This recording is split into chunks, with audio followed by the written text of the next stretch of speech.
Really excited to have Dr. Uribe with us today for our fourth session.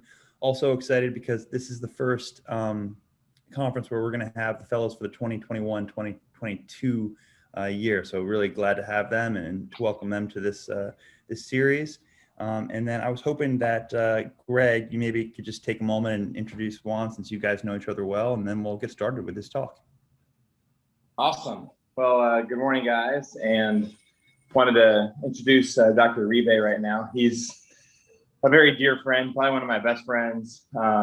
He's not only crazy fun to talk to independently, but he's also a ton of fun to listen to. And if you guys haven't heard his story about perseverance and resilience and his journey from Colombia here to the US, and now as Chief of Spinal Disorders and the Sonntag Chair of Spine Research at Barrow, you really need to take some time and glean from him. This is a man that made it happen. He knows how to interact with people. He knows how to make friends. And I'll tell you, I don't think there's a single person he's ever met that isn't a friend after about 2 minutes of talking with him. So today we have the honor and distinct privilege of hearing from him about thoracic disc herniations. He's going to give us his pearls and pitfalls. He's led the way in lateral surgery. So have your questions in your mind as he starts going through this talk and as he goes through some of the research and then some of the cases. We really want to make this interactive. Thanks, Hanny, for putting this on, and for all of you who are making this a relevant short meeting, which is, I think, welcomed by all of us. So without further ado, Juan, take it away. Thanks for being here, man. We love you, man. I already signed it, Sarah. You weren't listening. I'm sorry, that was weird. Everything's done.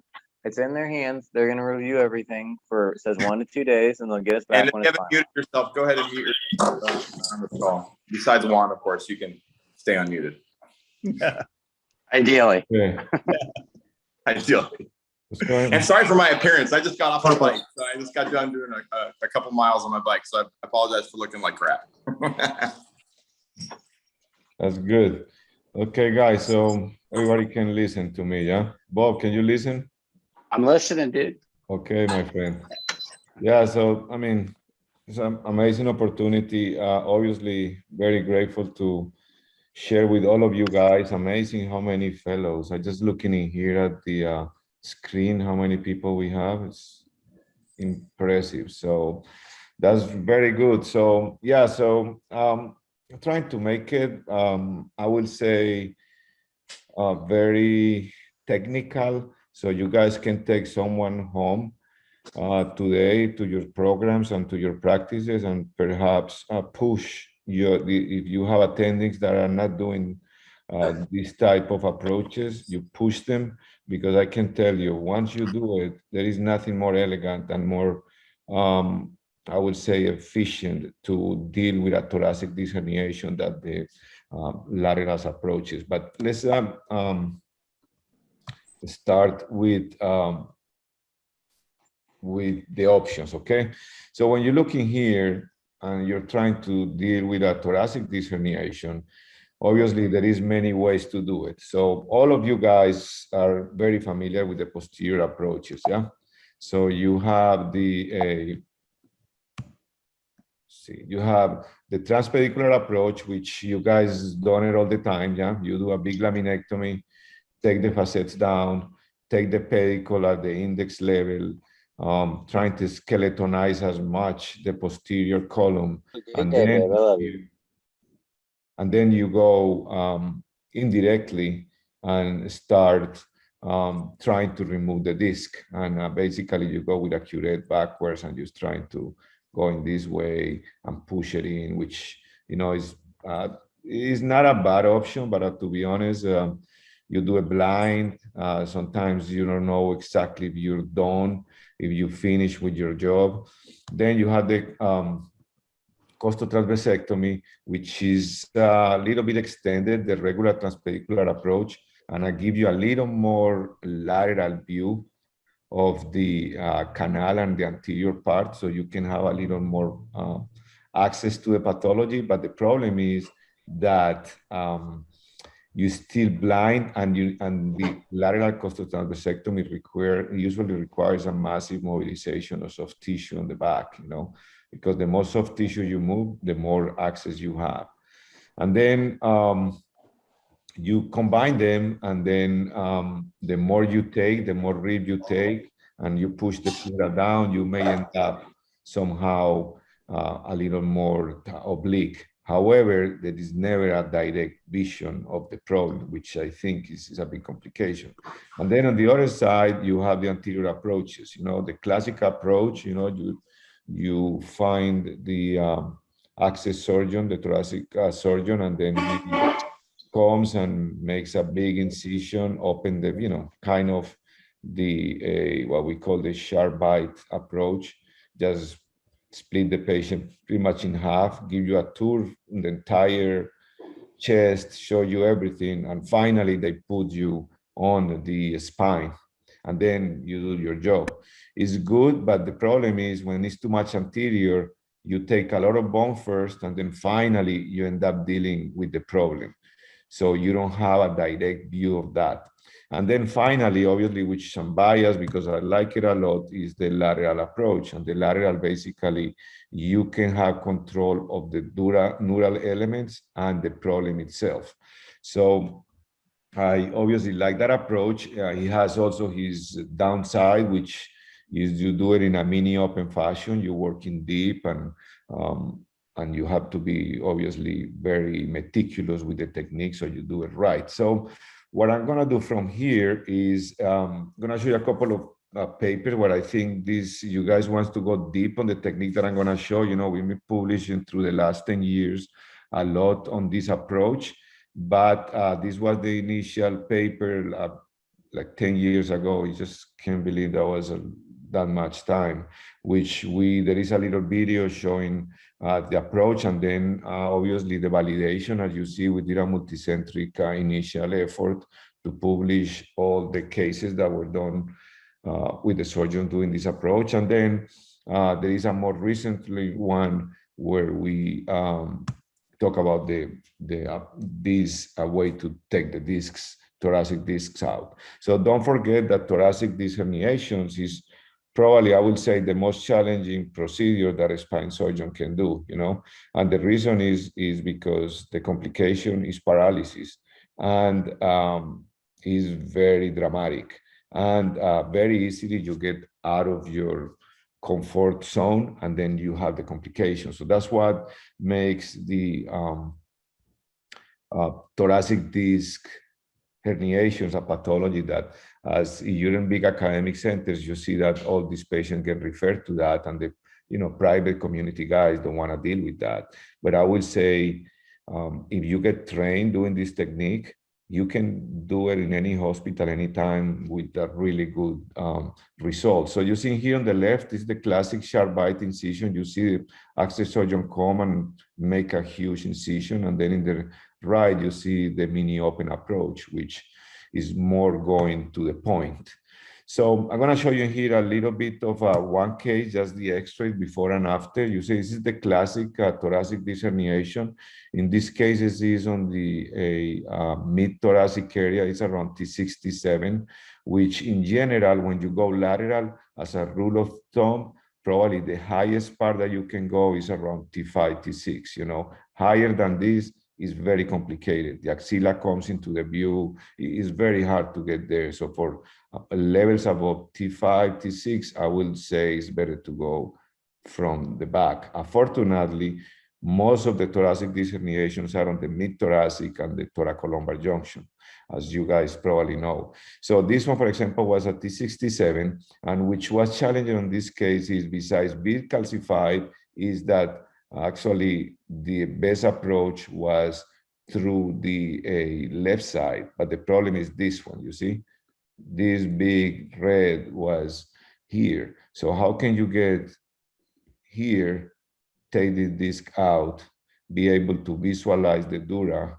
the disc, and be out of there without injuring the vessels? So the anterior approach, is an option, but at T67, you see you have the heart in here, so it's probably not a really good option. And then probably the access surgeon will put you lateral. The only good options are trying to go lateral or all the posterior approaches, yeah. However, which is very interesting, as you will see here, the aorta actually, when you go in a less invasive way and you move the pleura forward, the vessel can be slowly mobilized. And you, to be honest, when you do these cases that way, you not even see the vessel. You know that the vessel is in front of the retractor, but you don't see it. And at the end of the case, you actually can do it. You see here, this is just the CT post-op, and you see here the CT post-op as well. So you see the corridor, you see the aorta still right there, but as you see, the corridor was the head of the rib out, the pedicle, and then you do a small partial corpectomy so you can move these fragments into this cavity so you don't push the neural elements, and then you have a really good procedure. So now the question is, okay, so looks very good, the pictures. One, show us how you do it. And to be honest, this is a procedure that everybody should have this approach in the armamentarium. To be honest, it's not as hard as you think, and it works very good. So this is, for example, another one. As you see here, is a big herniated disc on the mid to lower thoracic area. And you see the post-op, how pristine it looks. You see the little cavity that we created, the partial corpectomy, where we moved the fragments this direction, but you see how nice was the decompression of this patient. And usually this is what you see in the post-op CTs. You see here, this is the amount of the osteotomy that you do. As you see here, you take the rib contralateral and the pedicle that it should be behind that rib, and then you create this anterior partial corpectomy, and then you take it. You see here on this other picture, very clear, you see the pedicle in here, the head of the rib, you see there's no pedicle, no head of the rib. So the game is that one. How can you get there? Take the head of the rib, treat the pedicle, find the dura, and then define where the herniation is, and then move it toward that cavity that you created on the vertebra, and then walk away. And which is interesting is much of the time is, I mean, on the last 5 or 6 years, I'm not even instrumenting these patients. So these patients goes after the surgery without a pedicle, with a partial corpectomy. What I do is just the little rib that you take, you ground it, you put on the disc space, and they will fuse, 3-4 months, but I don't use anything else. And even I'm not barely using implants anymore, and patients tends to still doing good. So let's go on this video over the details. So let me see if I can take the, oh my God, okay. I took guys can hear me, correct? We can hear it, yes. So now what I'm going to do is see if I can do the video. Oh my gosh. So I have to,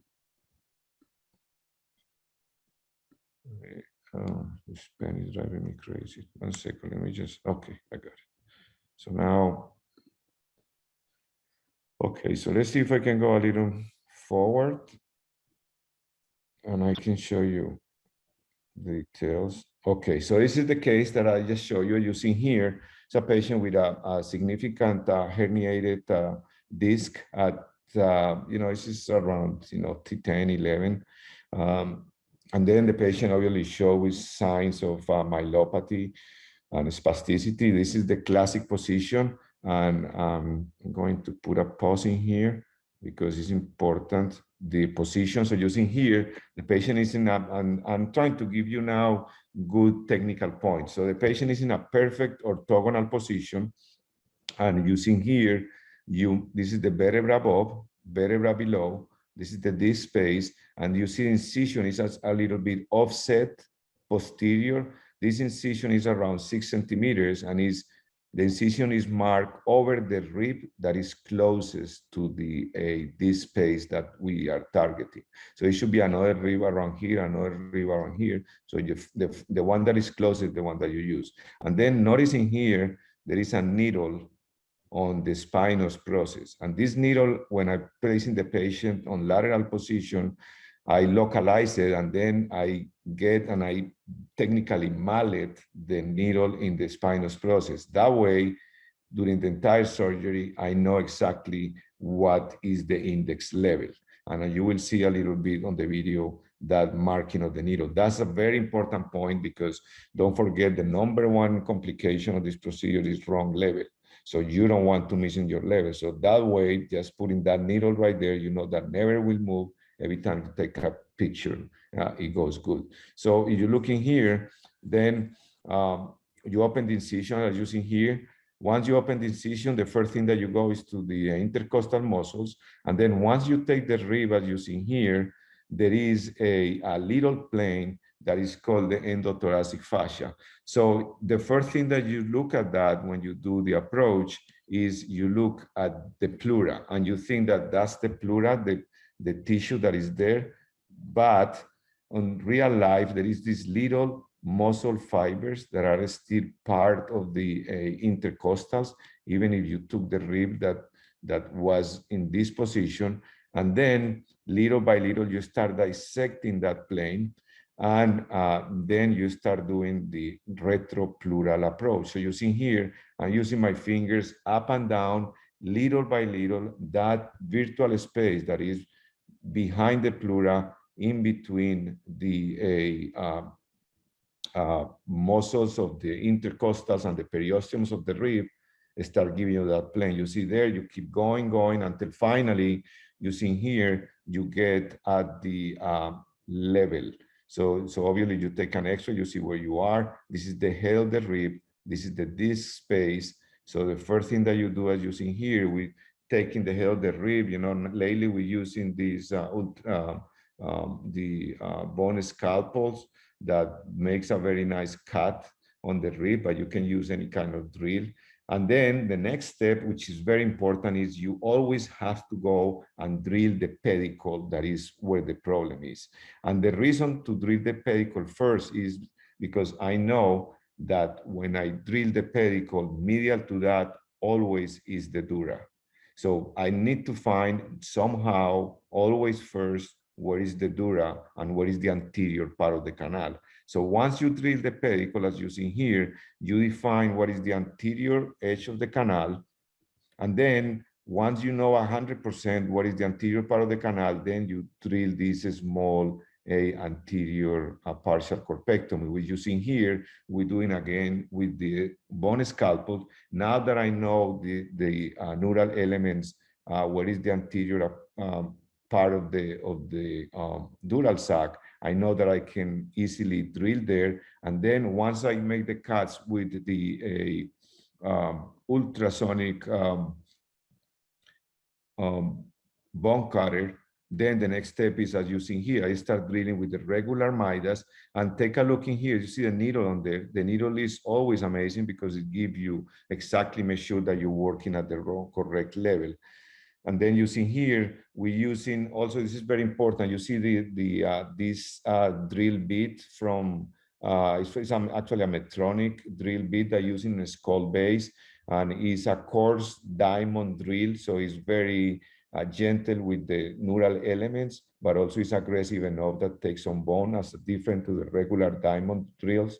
So you see here, you create your two cavities with the drill, and then you drill posterior until you get to the posterior longitudinal ligament. And you see here, you start dissecting between the dura and the posterior longitudinal ligament, and you see that the fragment is now loose on there.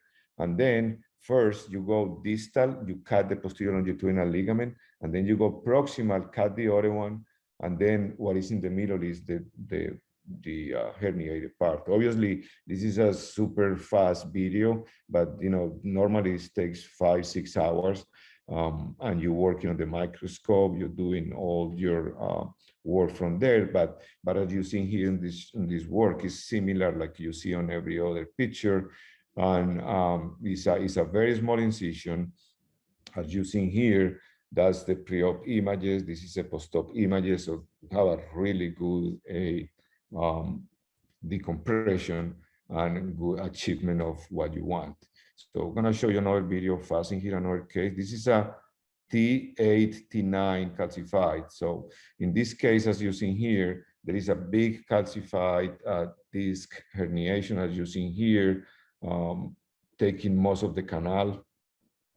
The dura is basically is right here. As you see here, this is kind of, we call giant herniated discs. It's on the midline. It's a little more complex than the other one that you saw. Again, you see here, patient in a perfect lateral position. You mark your incision above the rib that you're targeting. This is showing a little bit the approach retropleural. This is the way that we use the configuration of the retractor, using this a long extension of the retractors. We call the egg beaters. And then using here, similar view that you saw in the previous case. This is anterior, that this space defined. We created the small corpectomy. And then now you see this is the last part of the case. After you cut the ligament above and below, you dissected the fragment from the dura.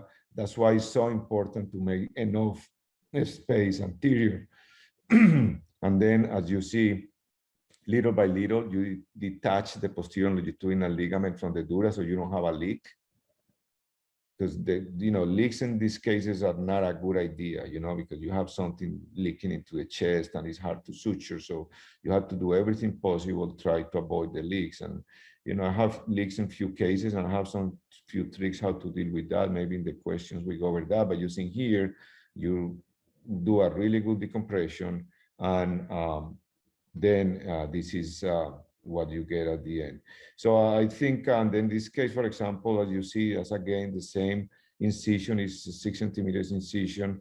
In this case, I put, at that time, I was always putting some implants on there, and then I figured out this was not needed. You see the amount of the bone work, and this is the images post-op.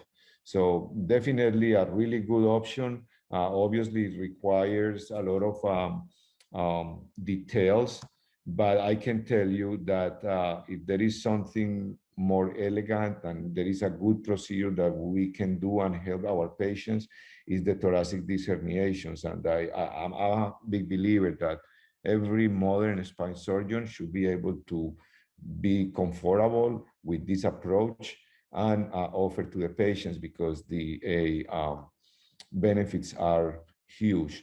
So and is absolutely, I will say, obviously, as I say at the beginning, I'm biased, but I think for a big group of patients with thoracic herniation is probably the approach of choice. So I will stop in here, because I know it's better to answer some questions, and you guys wants to go back at around 7. So this is pretty much what I want to share with you today, guys. I don't know, Hani, how you want to take it from here, or that Dr. Uribe, that's perfect. And if it's okay, I'll start it out. I think you're on mute. Oh, can you hear me now? I cannot Yeah, hear you. we can hear you. So Yeah, I can hear you. Yeah, great. So I think one thing for me, watching those videos that I'm not very familiar with, is dissecting the pleura. And it looked like you did it primarily with your finger and blunt dissection, but that's a sort of foreign technique to me. So any pearls about trying to dissect the pleura and sort of stay true to that plane? Yeah, so, and that's very important, because that's the first, the surgery have a couple of challenges. The first challenge is obviously perfect localization, yeah? That's what I like to put that needle and mallet on the spinous process. So I know that I will never miss the level. So how you deal with the retropleural space? So the best way to deal with retropleural space is, once you take the rib that is right there, first thing that you see is the pleura, yeah? But then that's when it becomes very interesting. So your job right there, when you take the rib, obviously you have to make sure that you don't make a hole in the pleura, because if you make a hole in the pleura taking the rib, you're pretty much done, yeah? And it's nothing wrong if you go directly transthoracic, but if you want to do it elegant, so what you find out, you find the pleura, and then there is a little fibers on the side where you take the rib that look like a little pieces of muscle. So that plane, what I do is I develop it a little bit with the scissors, and then with my finger, I go white little by little, and actually that space show up very easily. And then the wider you go, the less chances to make the hole in the pleura, because most of the people say, Juan, we're doing it, but we always make a hole in the pleura. I would say, in my experience, I have like a 20% you end up with a little hole in the pleura, but you keep going retropleural. And the reason is because the pleura is actually a natural retractor. So you don't have the lung getting in and out to the place of the retractor, you know. And, you know, I've been always doing it with the invasive system, but to be honest, I think you should do it with any retractor that, you know, any tubular expandable retractor, because this procedure is more technical surgically than anything. That's what I like it too much, because it's very dependable on the surgeries. Hey Juan, this is JC Levesque. I think you are the master of this, and I know during some courses you've shown me that dissection technique, and I agree with you. It is an ideal way to do it. I have been impressed by, we do some surgery with VATS with our thoracic surgeons, and they've come in and watched while we're doing this, and both of them have looked at me like, I don't know why you're spending all that time dissecting the pleura. We go through it every day. And I agree with you, it's nice to be able to do it, but I think especially as a neurosurgeon, I did not train going transthoracic, and their argument is do what you can to remain retropleural, but if you end up transthoracic, it doesn't matter. And what I've tended to do in all of these cases, because I find even with that technique, there are times that I get a little pleural tear down low. And so what I've tended to do is just at the end of the case, put a red rubber in and put the distal end of the red rubber in a bowl of liquid and have the anesthesiologist just inflate the lung. And I just see whether I'm having ongoing bubbling. You know, I'm basically driving the air out of the cavity and making sure that I don't have a true lung pleura tear, which could theoretically put you up for a pneumothorax that would be problematic. And I don't usually leave a chest tube or anything, even if I'm transthoracic. Again, my thoracic surgery colleagues, their argument is, if you want to leave a chest tube, fine. If not, if you've got a problem, just call us and we'll come put one in later. But I think your technique is exactly the way to go. I think one other thing you taught me was that sometimes dissecting under the rib above or below the one you've taken slightly gives you a little bit more leeway in having a larger area to do that pushing down that you were just describing. Yeah, and absolutely, yeah. So definitely, chest tube is not option. Even if you make a big hole in the pleura, let's say that you can put your hand into the entire chest, there is no need to put a chest tube, and the reason is because you are injuring the pleural, the parietal pleura, not the visceral pleura. So the lung is not going to leak air no matter what, you know, which is very different when patients comes with chest trauma, rib fractures, or, you know, when they do surgeries on the lungs, because that lungs are leaking air. In here, you're creating as you mentioned, is a iatrogenic pneumothorax. So as long as you take all the air out and as much as fluid on the closure, most of the time, I probably use chest tubes post-op in maybe less than 10% of the patients, you know, some patients. And the important thing is that right away in PACU, you need to have a chest x-ray and follow it, you know. And if the patient deteriorates overnight, you know that it's a hemothorax or a pneumothorax. And sometimes if it's been a little bloody, which these cases don't tend to be, but if you've done a corpectomy or more extensive corpectomy, even just a 7-flat JP drain to bulb suction sort of serves to reduce the bleeding and suck out any remaining air. Yeah. But thank you, Juan. Very nice. Yeah, correct. And I always leave like a medium hemovac drain. I put a big sign, you know, nobody touch it. And it's for that exactly what you mentioned, that oozing. And especially when you are truly retropleural, it's more complicated, because when you have fluids on the pleural space, they absorb, the pleura can absorb very good fluids. But when you're retropleural, it's very hard. So that's why that drain is very important. That's a really good thing that you mentioned that, Levesque. Hey, Juan and Jason, just one quick point. One of the reasons that I like to stay retropleural is for the very fact that once in a great while, you might get a CSF leak. And if you have communication into the chest, it's a much bigger problem than if you're retropleural, because you have that negative pressure. So Fair point. I totally agree. Generally, you try, it's not that big a deal, but once in a while you can get burned by that. Yeah, and then also when I have leaks, what I do is, which tends to work good, is obviously I put everything possible that I can put close to the hole. You put gel foam, you put anything, Duracell, everything. But then, which works very good, is then in that case I put a plate, and the plate is over the defect, holding all these materials so it doesn't go out, and actually tends to hold very good so it doesn't leak. Well, are there any other questions for Dr. Uribe? Otherwise, we'll move towards finishing up. I know some of us have to get to the OR. Yeah, I just wanted to put a quick plug in for anybody that's in San Diego next weekend for the spine section. We have our San Diego Spine Foundation annual professorship meeting. Registration is free. So if anybody's interested in coming, we've got Dr. Kleinberg and Dr. Gazzidi are going to be doing the visiting speeches, and just shoot me an email and I'll get it all set up. And then finally, as we always do, we like to end with a quote from another great West Coast thinker, Mr. Tupac Shakur. And for those new fellows that are just coming on in particular, I think this quote is very pertinent. So you guys just got to continue to grow despite some of the challenges inherent to being a new fellow. And that is it. So thank you so much. Thank you, Dr. Uribe, and everybody have an awesome weekend.